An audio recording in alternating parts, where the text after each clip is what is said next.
বহু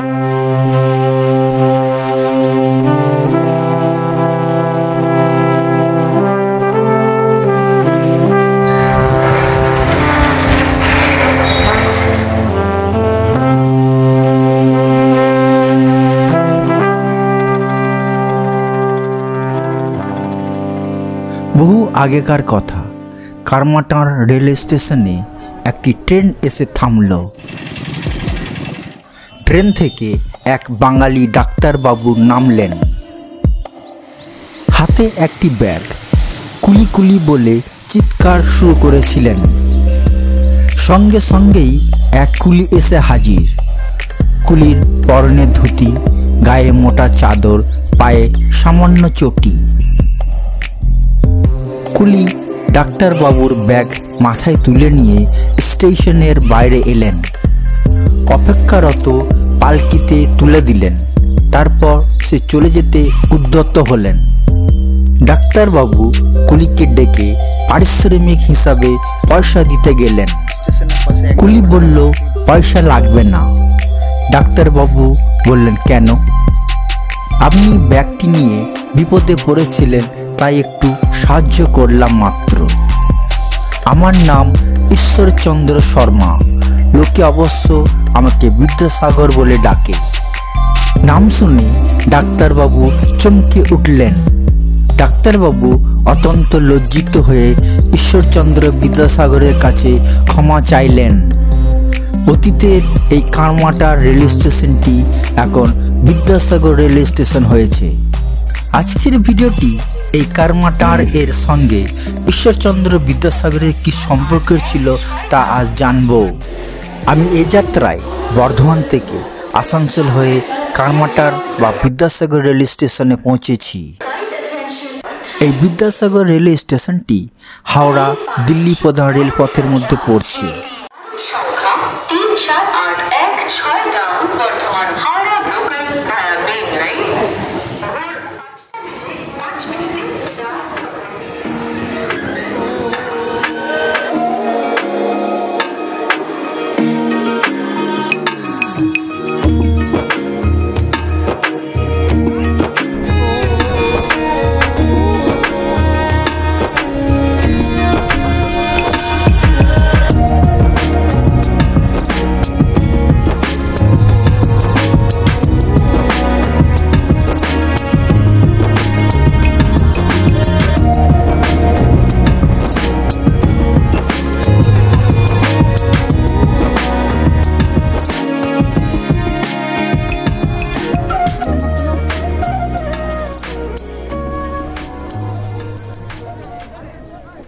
Vidyasagar rail station থেকে বেরিয়ে বাইরের বাঁ দিকে রাস্তা ধরে কিছুটা গেলেই এই নন্দনকানন। কারমাটার স্থানটি ঝাড়খণ্ড রাজ্যের জামতারা জেলায় অবস্থিত। ঈশ্বরচন্দ্র বিদ্যাসাগর তাঁর জীবনের 18 বছরেরও বেশি সময় এই কারমাটারে কাটিয়েছিলেন। ঈশ্বরচন্দ্র বিদ্যাসাগর মহাশয় 1873 সালে এই কারমাটারে আসেন। শান্তির খোঁজে কারমাটা রেল স্টেশনের কাছে 500 টাকার বিনিময়ে স্থানীয় এক ইংরেজ মহিলার কাছ থেকে আমবাগান সহ 14 বিঘা জায়গা কেনেন। নাম দেন নন্দনকানন। বাংলা থেকে বহু দূরে তৎকালীন বিহারের কারমাটার ছিল সাঁওতাল অধ্যুষিত এলাকা। কারমাটার শব্দের অর্থ কারমা মানে সাঁওতাল মাঝি, টার মানে উঁচু জায়গা যা বন্যাতে কখনো ডোবে না। ঈশ্বরচন্দ্র বিদ্যাসাগর মহাশয় কারমাটারে কেবল বসবাস করেননি, বরং এখানকার সামাজিক কাঠামো উন্নত করার চেষ্টা করেছিলেন। তিনি সাঁওতাল মেয়েদের জন্য প্রথম আনুষ্ঠানিক স্কুল শুরু করেছিলেন। आप गाइड का काम करते हैं? हाँ, गाइड का काम करते हैं। क्या नाम है आपका? मेरा नाम मुन्ना कुमार मंडल हुआ। आइए और दिखाता आपको। ये जो स्टैचू देख रहे हैं, विद्यासागर जी पहले यहीं पर बैठ के अध्ययन किया करते थे। अच्छा। तो यहाँ पे स्टैचू बना दिया। और ये जो स्कूल देख रहे हैं, हाँ, विद्यासागर जी पहले इसी स्कूल में पढ़ाते थे, बालिका विद्यालय। अच्छा, बालिका। हाँ, और वो जो भवन देख रहे हैं विद्यासागर जी का माँ का नाम से यहाँ जो ट्रस्टी जो मेंबर है वो लोग इस भवन को बनवाए थे। और वो जो छोटा सा घर देख रहे हैं विद्यासागर जी पहले उसी में होम्योपैथी का चिकित्सा करते थे। वो पहले डिस्पेंसरी था। अच्छा, डिस्पेंसरी था। और ये जो आम का वृक्ष देख रहे हैं विद्यासागर जी अपने हाथों से ये आम का वृक्ष लगाए थे। अच्छा, ये और दिखाते हैं। চিকিৎসা সেবা প্রদানের জন্য একটি বিনামূল্যে হোমিওপ্যাথি ক্লিনিক খুলেছিলেন। এই নন্দনকাননে নিজের হাতে লাগিয়েছিলেন কিষানভোগ ও ল্যাংড়া জাতের আম গাছ। বাগানের দেখভালের জন্য কালীমণ্ডল নামে এক মালি ছিল। ঈশ্বরচন্দ্র বিদ্যাসাগর 1891 সালের 29 জুলাই 70 বছর বয়সে তিনি মারা যান। তাঁর মৃত্যুর পর এই নন্দনকানন তাঁর পুত্র কলকাতার মল্লিক পরিবারের কাছে বিক্রি করেছিলেন। 1974 সালের 29 মার্চ বাঙালি সমিতি বিহারে বাড়ি বাড়ি গিয়ে 1 টাকা করে চাঁদা তুলে 24,000 টাকায় এই নন্দনকানন কিনে নেয়। ये है विद्यासागर जी का बेड जिसमें विद्यासागर जी सोते थे। अच्छा, इसी बेड में सोते थे और इस रूम में सोते थे। এই নন্দনকাননে সবচেয়ে মূল্যবান সম্পত্তি হল বিদ্যাসাগর মহাশয়ের ব্যবহৃত 141 বছরের পালঙ্ক।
বিহার বাঙালি সমিতি মা ভগবতী দেবীর নামে একটি মেয়েদের স্কুল চালু করেছিল।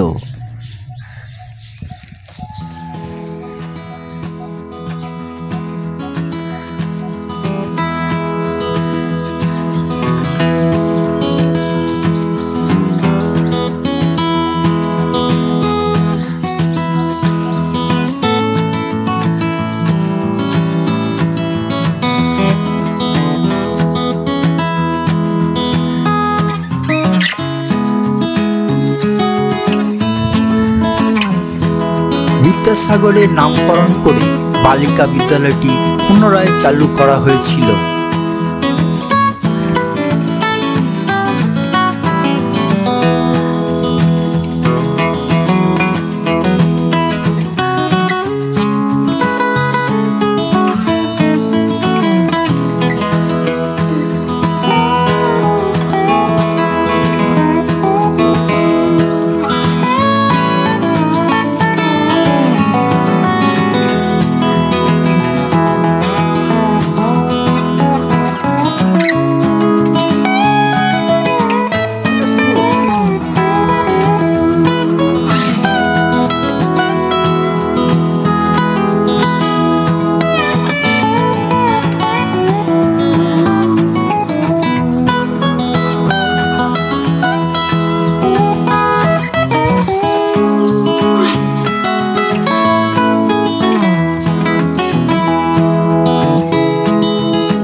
নন্দনকানন দেখার পর স্টেশনের চারপাশটি ভালো করে ঘুরে দেখলাম। এই নন্দনকাননে থাকা ও খাওয়ার ব্যবস্থা আছে।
আমেরিকা হোটেল আছে, ফাতের হোটেল, তাহলে আসানসোলের ঝামেলা থাকে।